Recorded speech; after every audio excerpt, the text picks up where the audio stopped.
लू शुआन अपने ग्रैंडपा के घर पर रहने के लिए आ गई थी।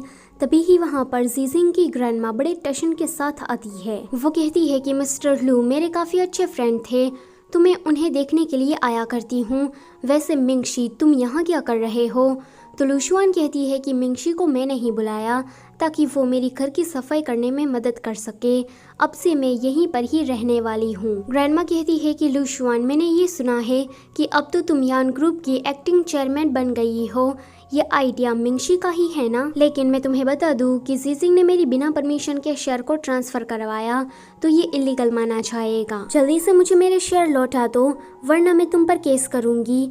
ये सुनकर लू शुआन कहती है कि आपको क्या लॉ के बारे में कुछ पता है कि नहीं?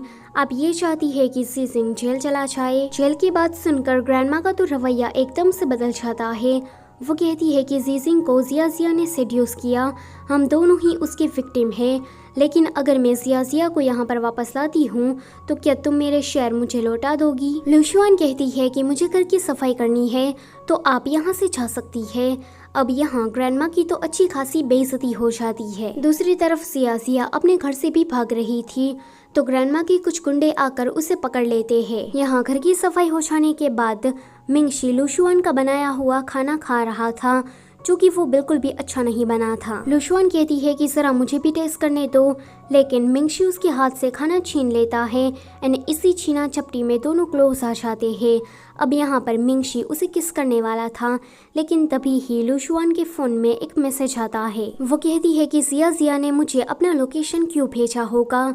वो उसे कॉल करने लगती है, लेकिन जब सामने से कोई भी रिप्लाई नहीं आता तो मिंगशी कहता है कि ज़रूर जिया कोई खतरे में होगी। थोड़ी देर के बाद वो दोनों ही उसी लोकेशन पर पहुंच जाते हैं।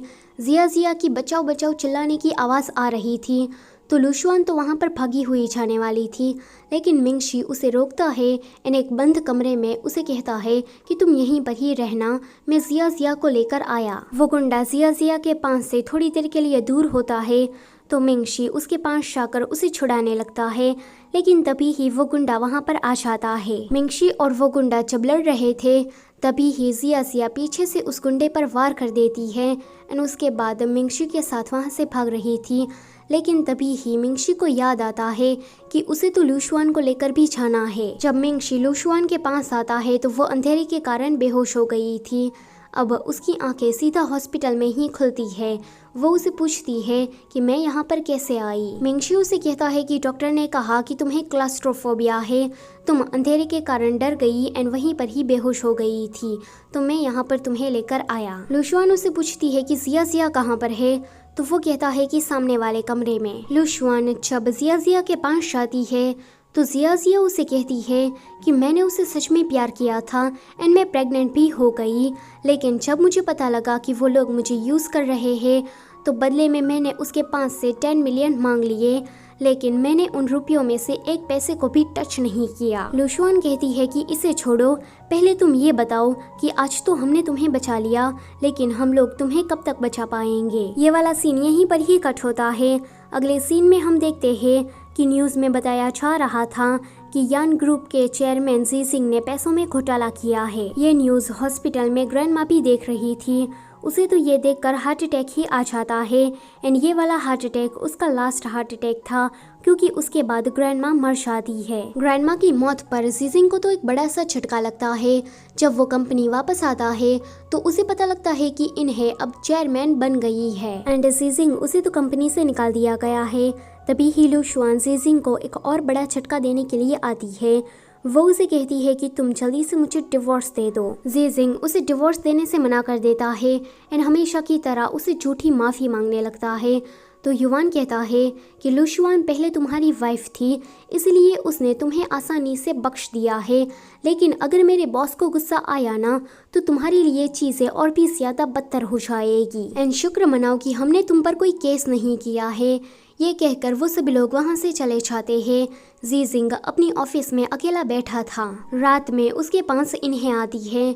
वो कहता है कि ग्रैंडमा चल बसी है और तुम्हें कंपनी हासिल करने की पड़ी है। मैं तुम्हारा भाई हूँ, तुम मेरे साथ ऐसा कैसे कर सकती हो? तो इन्हें कहती है कि ये रहा क्रेडिट कार्ड, इसे लो और यहाँ से निकलो। ये सुनने के बाद जीजिंग घर वापस आता है।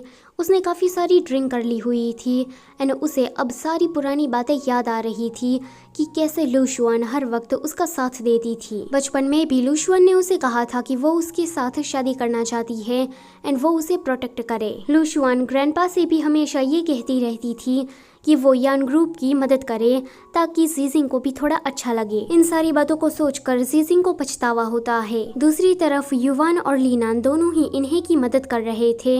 युवान कहता है कि लीनान, तुम तो हमेशा ही इन्हें के पीछे पड़े रहते हो, तो तुम कहीं उसे पसंद तो नहीं करते हो ना? तो लीनान कहता है कि बकवास करना बंद करो। जब इन्हें वहाँ पर खाना लेकर आती है तो युवान लीनान को ठीक से खाने भी नहीं देता। ये दोनों तो यहाँ पर बीएल कपल की तरह लड़ रहे थे। अगले दिन जीजिंग की आंख जब खुलती है तो उसकी विला को सील किया जा रहा था। वो जल्दी से लू शुआन के पास आता है एंड उसे सिंसियरली माफी मांगता है। इस बार सच में जीजिंग गिल्ट में था। वो उसे कहता है कि हमें फिर से एक नई शुरुआत करनी चाहिए, लेकिन अब तो बहुत देर हो गई थी। लू शुआन उसे कहती है कि तुम मुझे जल्दी से डिवोर्स दे दो एंड मेरा पीछा करना छोड़ दो। फिर हमें कुछ महीने के बाद का सीन दिखाया जाता है।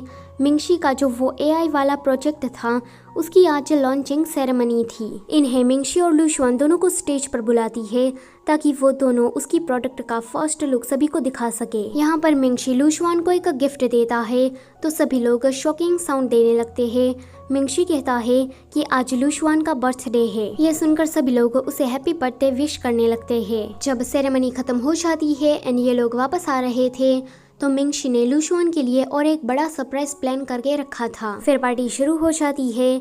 कुछ लोग मिंगशी को लू शुआन का नाम लेकर चिढ़ा रहे थे। सभी लोग पार्टी को एंजॉय कर रहे थे, लेकिन तभी ही वहाँ पर जीजिंग आता है। जीजिंग को देखकर सारे लोग चुप। 2 सेकंड के लिए तो यहाँ पर सन्नाटा सा छा जाता है। जीजिंग लू शुआन से कहता है कि मैं भी तुम्हारे लिए एक गिफ्ट लाया हूँ।